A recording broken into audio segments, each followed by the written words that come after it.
So,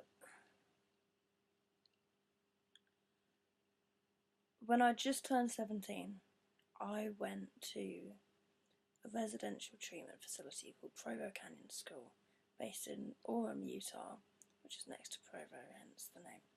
And there's a boys' campus and a girls' campus, and I arrived there on I believe it was the 5th or the 6th of January 2007 in the middle of the night. I was escorted there from a psych unit in Charlotte, North Carolina, by two professional escorts, and not sexy escorts either.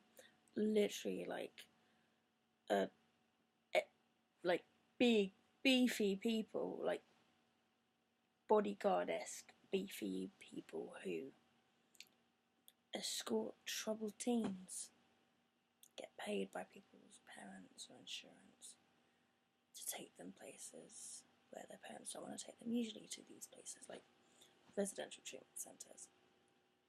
And it wasn't my first time either. I went to my first residential treatment centre when I was 15, and I left when I was 18. And overall I went to 4, all in the United States. But, I mean, they all kind of fucked me up in different ways, but the last place has pretty much just fucked me up for the rest of my life, really. And it's pretty shit. I mean, there's different levels of treatment centres. Like, you get like a level 1 or a level 2, which is really basic. It's like a halfway house stepping back into society. And then you get your level 9s and your level 10, where everything's on high lockdown. And like level 10 is like juvenile court, juvie. I don't fucking know. But Provo Canyon School was infamous for being a step down from jail, prison, juvie.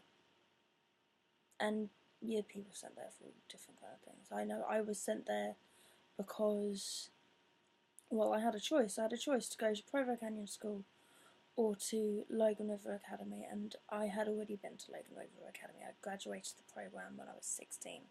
Literally, the year before, the summer before, 6 months before, I graduated that program, and everything was going great, and I thought I was going home back to England, and I didn't. I stayed in the States. It was shit for me. It really was, and I'll explain that later on. But this place, Provo Canyon School, just, I don't really talk about it really in depth with many people, because I don't think I've really talked in depth about it with anybody, because I try and block it out. There's, I think, maybe 2 or 3 people I still talk to from there, and that's on a very rare occasion, because I don't want to keep having to relive that place. But unfortunately for me, I get to relive it every night in my dreams, and I have been doing so for, well, I left there in 2007, so over 10 years. So there was, like I said, it was like a heavy lockdown. Like, we went everywhere in a straight line, like in lines. You weren't allowed to touch each other. You weren't allowed to give each other hugs. You could air hug people. You could air 5 people. You had to ask permission to give someone a hug, and most of the times they weren't having it. You couldn't go to the bathroom without asking somebody. You had to tell someone you were leaving the bathroom. Toilet. And it was really strict, and it was really hardcore, and definitely would never recommend or ever wish anything like that on anybody ever. It's just like, no, would not want to do it ever again. And then they had their different ways for disciplining, punishment. I remember I'd been there for about 6 months and I had a panic attack. Now, I can't tell you half the reasons why I have panic attacks, but I can tell you more reasons why I have panic attacks now over why I had panic attacks back then. But I had a panic attack and I couldn't breathe properly. I was really struggling and I was accused of faking it for attention and told to take a chair, and that was one of their disciplinary roles where you had a plastic chair, you put it in front of a wall and you just stared at the wall for ages, for as long as they wanted you to be there, 3 minutes, 5 minutes, and then at the end of it, it usually was, it's like, oh, you've got an infraction now, you have to go sit in a room, do like your homework, or stare at a wall for X amount of hours to work off these points because you had a panic attack, or any other things, like if you called somebody a bitch, if you touched somebody without asking permission, or if you didn't do your homework on time, or if you were wearing the wrong kind of shoes, or if you're wearing a hoodie inside, anything at all. Take a chair, you get an immediate infraction, get like a class 1, class 2, means you can still live on your unit, you get a class 4, a class 3, you might be able to live on your unit, class 4, class 5, you're definitely not living on your unit anymore. But no, so I had a panic attack and I had to take a chair. And I wasn't calming down quick enough for them. So I had a dial 9. So the staff members on my unit called it dial 9 because I wasn't calming down. I was hyperventilating and overreacting. And that means that every single spare member of staff rushed the unit I was living on and forcibly removed me. And I was placed into observation, which means I was in a 6x5 square room, concrete, freezing cold. It was dark, steel door, window in the door, closed, which is a great place to try and get over a panic attack.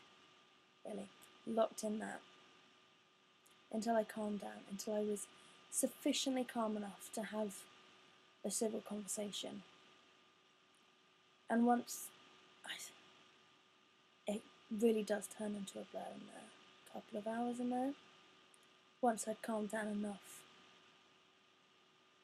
they moved me to observation on investment, which was just on the floor above. And I was in that store room for 3 days.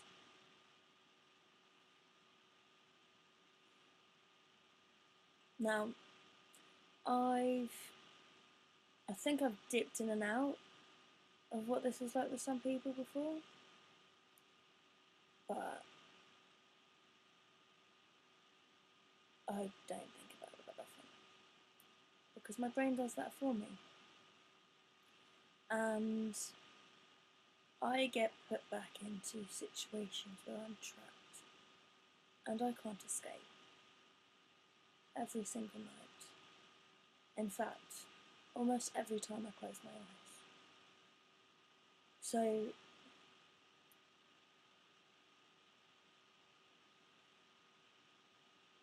over the last 10 plus years, because I left there on the 19th of December 2007, the day I turned 18, I left, because legally they can't keep me there anymore, because I'm not a minor. Because I'm an adult, and they can't keep adults with minors. But since then, every time I try and sleep, it just plays back, and it's different scenarios, but it always comes back to me being unable to escape. And this year, or to the end of last year, beginning of this year, I was describing these dreams to a psychologist, and she told me I was showing symptoms of PTSD. Now, I mean, I know loads of different people deal with loads of different stuff, and it all differs for everybody, but just being told that, which was then actually confirmed with a formal diagnosis almost 4 weeks ago. It doesn't fix it, but it pinpoints it. And even now, like, every time I try to sleep, I keep going back there. And I'm so scared that I'm going to keep going back there for the rest of my life.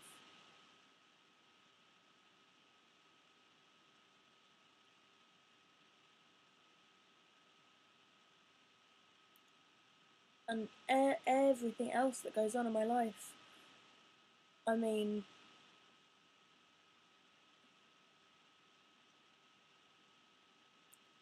everything else that goes on is nothing compared to the fear that that's never going to go out of my head.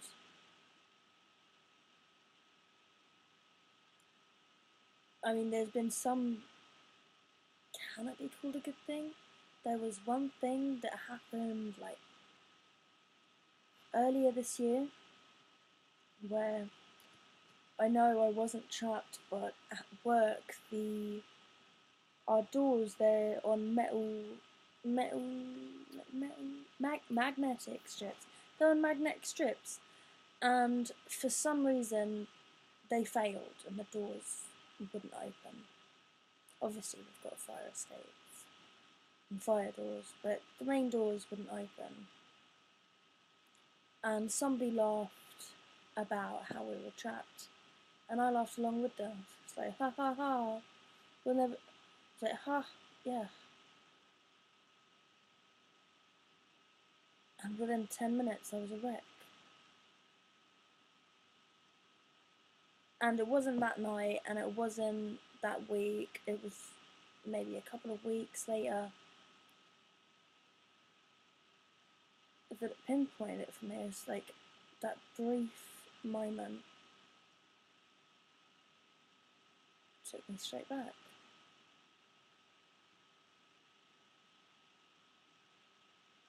And I mean, like, that's all I worry about. I get anxious going into work because I get scared that it's going to happen again.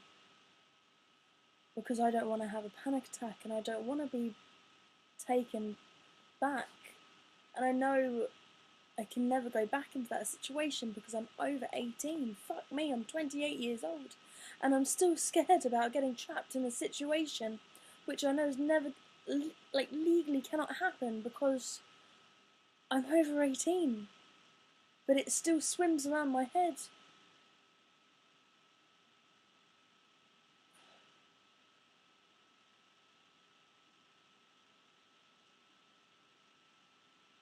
And this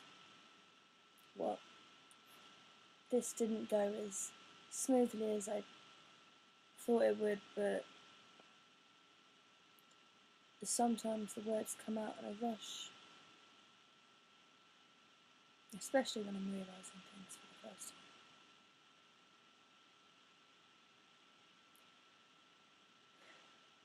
But yeah, that's why I don't sleep. That's why I try so hard not to sleep, or stay awake so late to the point that I'm physically exhausted.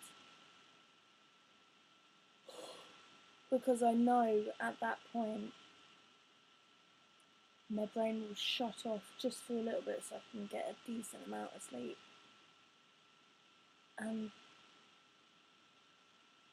all I really want is just to sleep peacefully,